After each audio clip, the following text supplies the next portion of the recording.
Então, para hoje, o que nós temos é isso. Resolução da prova do PAS do ano passado. Prova de 2019, terceira etapa. Os itens de geometria analítica. Você vai ver aqui, então, na sua frente, que tudo que nós conversamos e tudo que eu falei para você, que é muito importante para a prova, as pessoas colocam da seguinte maneira aqui, nesses 4 itens, né? Claro que não tem a matéria toda, mas o que é muito importante, que eu já te falei saber, está aqui. Você vai perceber. Então, vamos ler o texto e daí para frente a gente vai resolvendo e conversando sobre.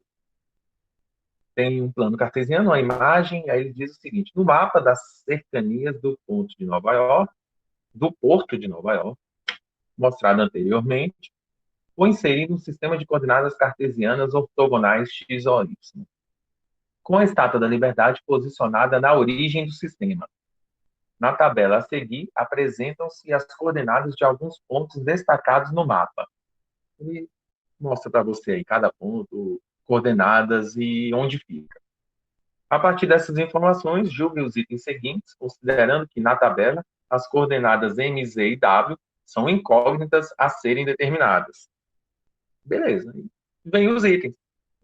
As afirmações, né? Para a gente julgar se isso aí está certo ou se está errado. Beleza. Vamos começar então. Ó, sobre essa prova do PAS de 2019.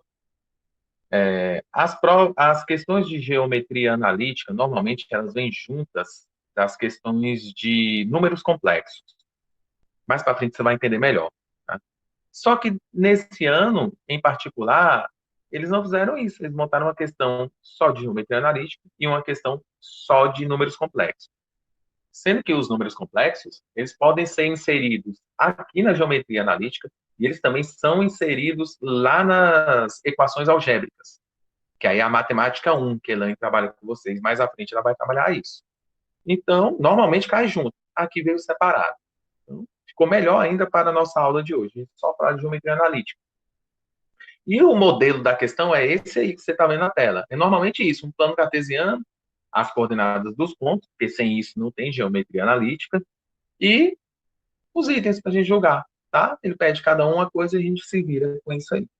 Então, tem uma parte no texto aqui que é importante destacar. É essa parte bem aqui, ó. Ele fala que a Estátua da Liberdade está posicionada na origem do sistema.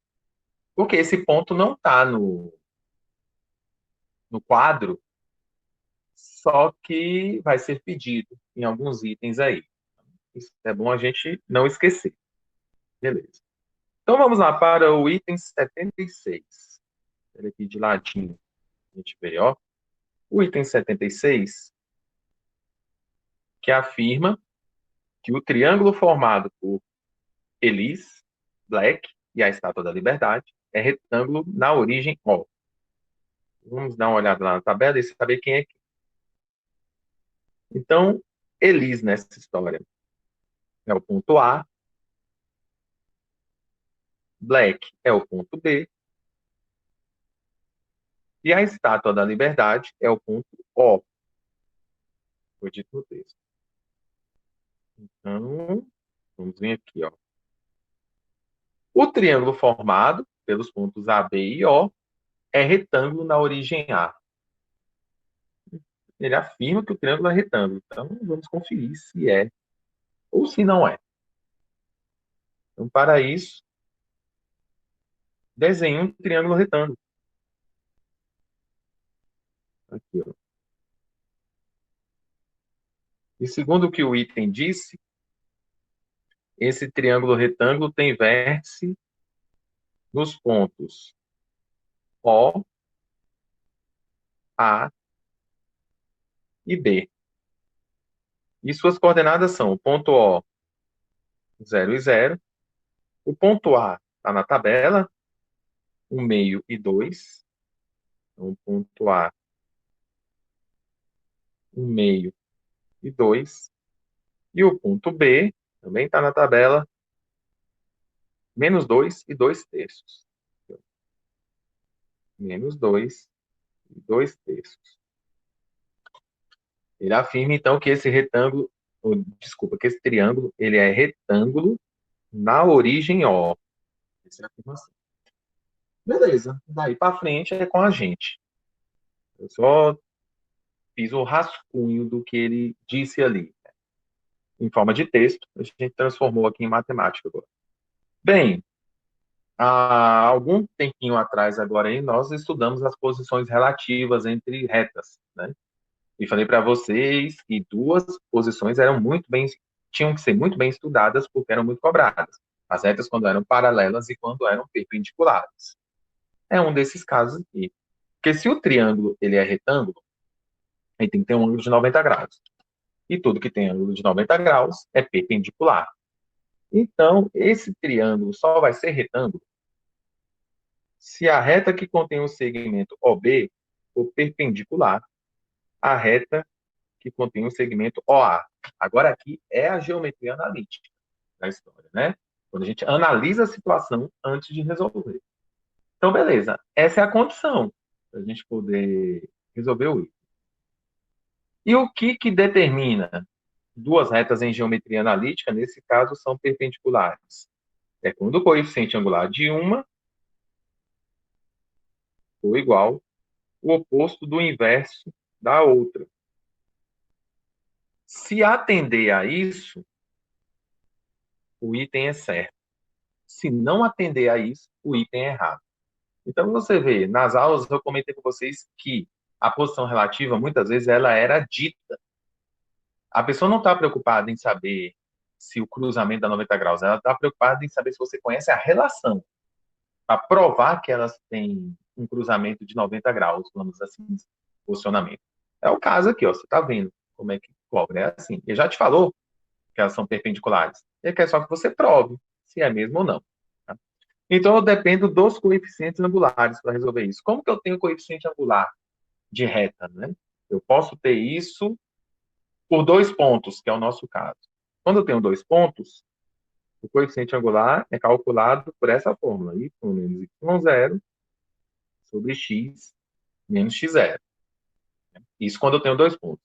Outras formas de obter coeficiente angular, quando você tem a equação reduzida da reta. Quando você tem a equação reduzida, ela está assim, né? mx mais n, o coeficiente angular é o valor que acompanha o x. Nós não temos isso, então não é o caso agora. Outra forma é se ele te der o ângulo. Se ele te der o ângulo de inclinação das retas. Porque o coeficiente angular também é a tangente do ângulo de inclinação. Então, você tem 3 formas, pelo menos, de calcular o coeficiente angular da reta. Tá? Aqui no nosso caso, nós vamos usar a fórmula, porque a fórmula calcula quando tem 2 pontos. E os pontos todos foram dados. Então, vamos lá. Calcular primeiro o coeficiente angular da reta que contém o segmento OB. Substituindo a fórmula, então, você tem 2/3 menos 0 sobre menos 2 menos 0. Fica 2/3 na parte de cima, menos 2 na parte de baixo. 2/3 que multiplica o inverso de quem está embaixo, menos 1/2. Você corta 2 com 2, e esse coeficiente angular dá menos 1/3. Beleza. Como que esse item fica verdadeiro? Se quando eu calcular o coeficiente angular do segmento OA, se der 3, positivo. Aí é verdade. Ali nós temos um triângulo retângulo. Se qualquer valor que apareça diferente de 3, o item está errado. Então, é assim que você vai fazer o julgamento desse item. Então, calculando agora o coeficiente angular da reta que tem o segmento OA. Ele vai ficar assim. 2 menos 0. 2 menos 0. Sobre 1/2 menos 0. Daqui já deu para perceber que está difícil desse valor ser 3, né? Mas vamos seguir as contas. 2 em cima, 1/2 embaixo. Isso aqui é 2, que multiplica 2, dá 4. Portanto, a relação não foi atendida. Para que retas sejam perpendiculares, o coeficiente angular de uma tem que ser igual o oposto do inverso da outra. Isso não aconteceu. Tá? Nem se eu olhar para o 4, o outro deveria ser menos um quarto, não aconteceu. Se eu olhar para o menos um terço, o outro deveria ser 3. Isso não aconteceu. Logo, esse item 76 está errado, a afirmação. Então, perceba, tá? Quando eu falei para você na aula que é o seguinte, se uma pessoa vai elaborar uma prova que tenha geometria analítica, se ele tiver um item apenas para cobrar, fatalmente ele vai procurar o caminho das retas, para você equacionar uma reta. Se ele tiver mais um, ele vai perguntar sobre a posição relativa. Foi o que aconteceu, foi o primeiro item da prova. Tá? Ele buscou as posições relativas para saber se a pessoa conhece o assunto. Beleza? Tá aí, o item 76. Alguma dúvida? Como hoje é resolução de prova, tá? A matéria tá feita, você fica à vontade para perguntar as coisas. Quanto mais você participar aí, melhor a Dá aula só fica. ouro, meu guerreiro. Tranquilo? Então vamos para o item 77. No item 77, vamos abrir um espaço para ele aqui. No item 77, vamos ler aqui a afirmação que é: considere que dois barcos idênticos partam em direção à Estátua da Liberdade, com a mesma velocidade. Um de Elis e outro lá de uma ilha lá, que ele chama de... É uma ilha do governador, traduzindo. Nessa situação, o tempo gasto pelo barco que partiu de Elis para chegar ao destino é maior que a metade do tempo gasto pelo barco que partiu lá da ilha do governador. Então é o seguinte, vamos fazer isso aqui na tela usando o plano cartesiano que ele sugeriu. A Estátua da Liberdade é a origem. A origem está aqui, vamos marcar ela, dar um destaque maior. Aqui. Ele está te afirmando que um vai sair do ponto A, é o Elis, e o outro do ponto C. Então, quando a gente olhar aqui para a tela, no gráfico da questão,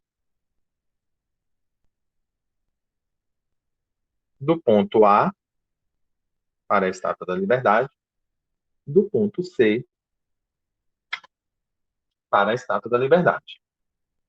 A afirmação é que quem sai do ponto A, vou melhorar aqui essa escrita, quem sai do ponto A, nessa situação, o tempo gasto pelo barco que partiu do ponto A para chegar ao destino é maior que a metade do tempo gasto pelo barco que partiu do ponto C. Então, beleza, está falando que o tempo gasto é maior que a metade que o levou o barco que está lá no ponto C. Então, vamos ver aqui como é que isso funciona. O barco que está no ponto A, o barco que está no ponto A tem coordenadas 1,5 e 2. E o barco que está no ponto C tem coordenadas 4 e 0. Beleza. Vamos calcular isso aí, né? Ver se o que ele diz é verdade. O ponto O é a origem. 0 e 0. Então é o seguinte, para calcular, aqui ele está falando de velocidade, quer saber o tempo, tem física envolvida aqui. Né? Mesmo sendo uma questão de matemática, e eu não sendo professor de física, mas como eu já estudei um pouco de física, eu sei que velocidade é a posição sobre o tempo. Eu me lembro. E aqui, como eu vou fazer uma comparação, eu preciso saber das duas.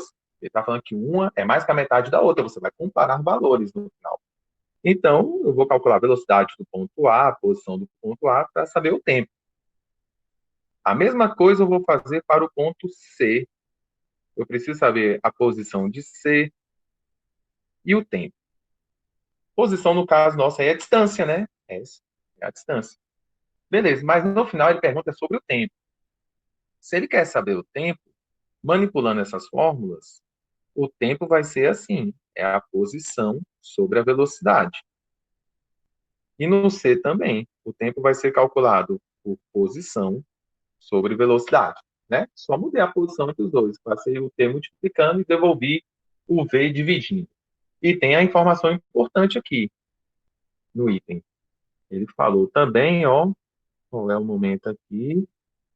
Considere que dois barcos partam em direção com a mesma velocidade. Bem aqui, ó. Uma parte que ajuda a resolver. Com a mesma velocidade. Então, quer dizer que a velocidade do barco A é igual à velocidade do barco C. Sem essa informação, vai ficar bem difícil de fazer.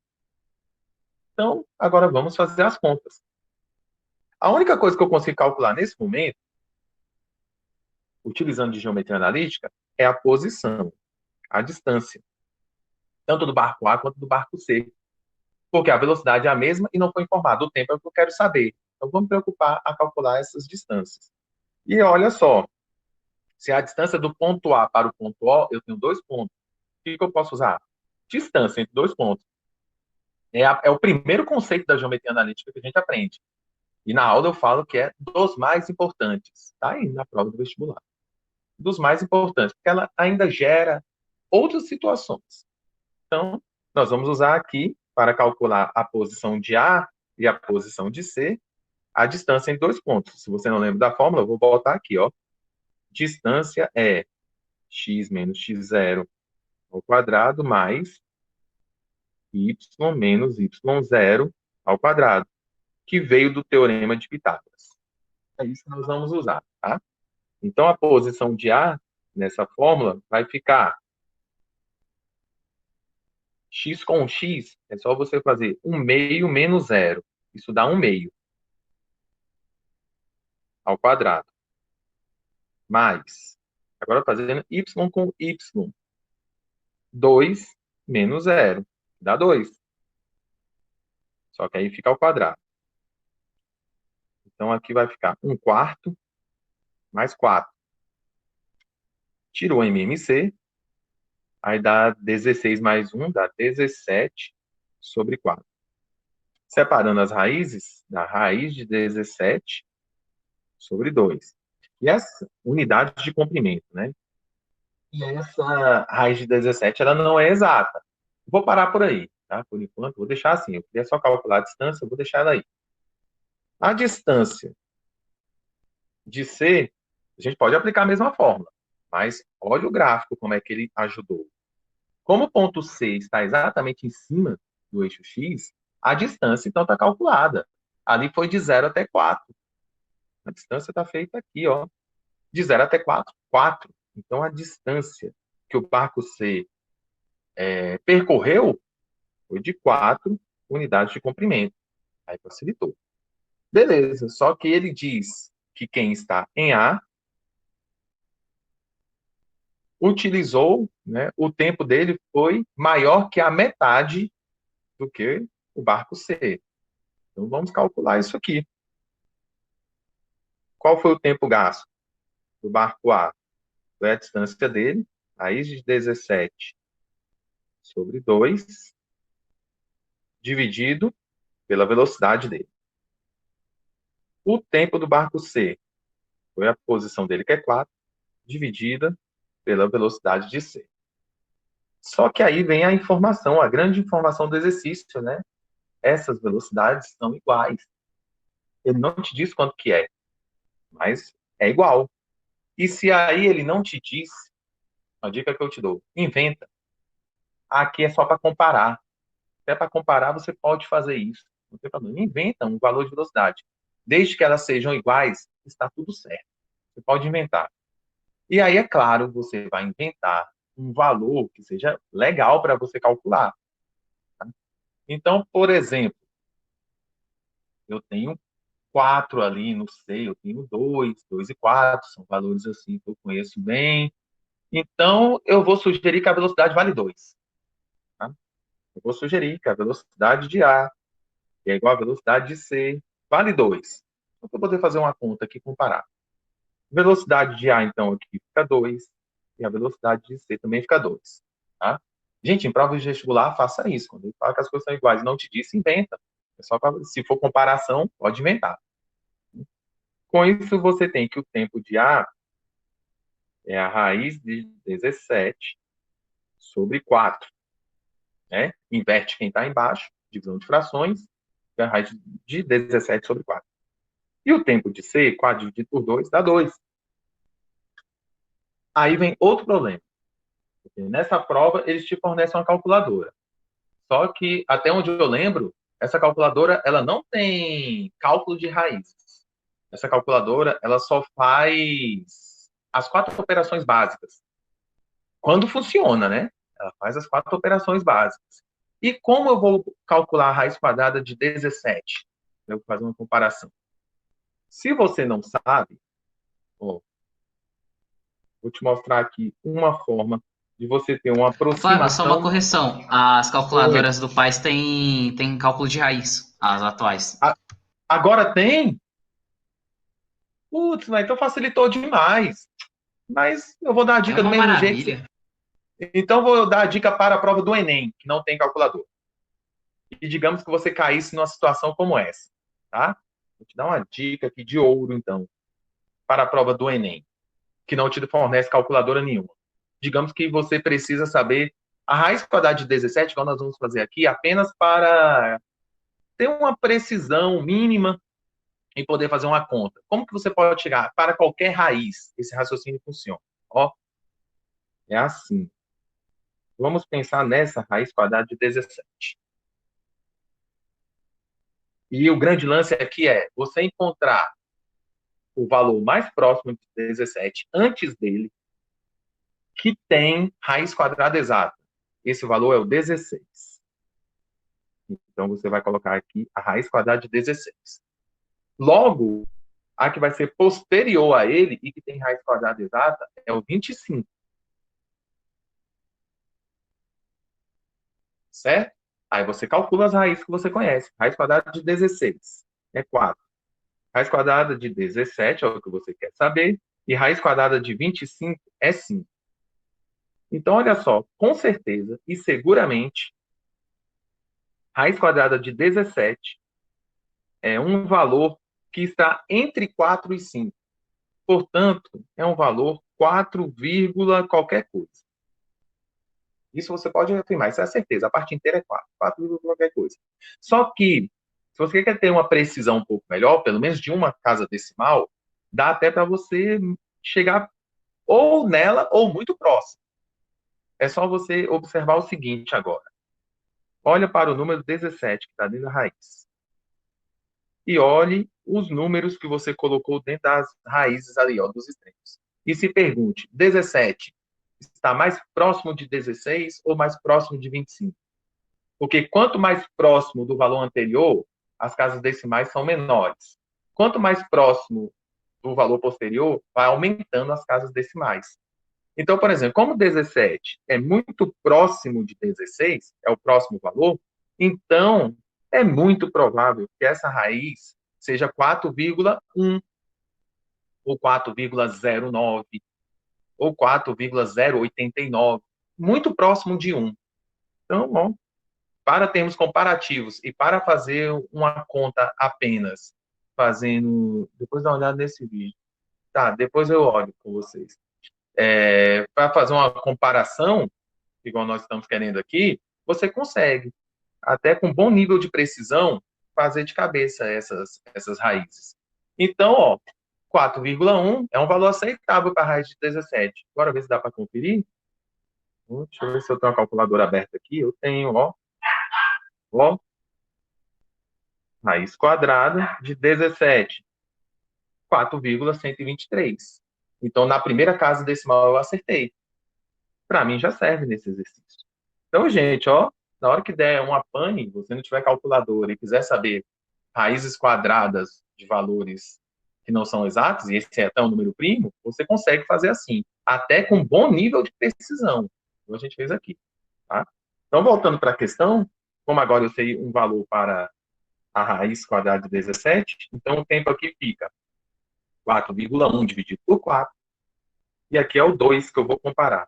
4,1 dividido por 4, isso aqui dá 1,025.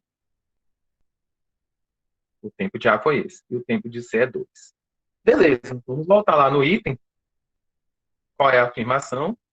É que o tempo gasto pelo barco que partiu de Elis, que tempo foi esse? 1,025, é maior que é a metade do tempo gasto pelo barco que partiu do ponto C, que é 2. Aí eu te pergunto, 1.025 é maior que a metade de 2? Sim, porque a metade de 2 é 1 exato. Então, esse item tá certo. A gente fazer assim. Beleza? Então, ó, nessa aula, conseguimos fazer, até de forma bem comentada, eu acredito, os dois primeiros itens, ó, da prova. Deixa eu reduzir aqui. Da prova do PAS do ano passado. Tá? Na próxima aula, nós vamos fazer os outros dois. Para você ver quais são os assuntos abordados. Até aqui, ele usou posição relativa entre retas, um pouquinho de física, com distância entre dois pontos. Tá? Então, a gente consegue resolver assim. Tá? Guarda essa dica das raízes assim, isso salva muito a gente, principalmente quando não tem calculadora, e eu preciso ter algum nível de precisão para poder resolver. Tá? Para a prova do Enem, que não tem calculadora, eu resolvo as questões assim. O meu raciocínio funciona assim. E olha, eu consigo me virar bem, muito bem, com as raízes calculadas assim. Beleza, pessoas?